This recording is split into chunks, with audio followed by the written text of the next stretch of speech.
ભાઈ ગણિત અધ્યયન સંપુટમાં આપણે બધું જ પૂરું થઈ ગયું બરાબર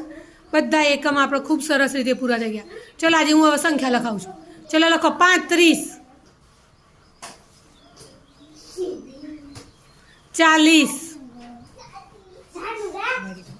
52 પાસ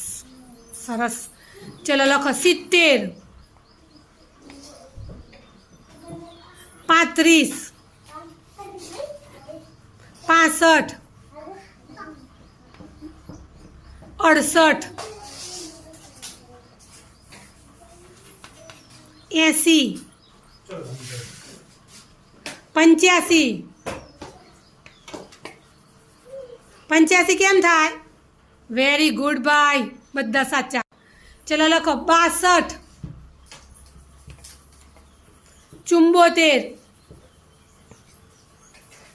88 વેરી ગુડ મારી પહેલું ધોરણ પાસ બધી અધ્યયનની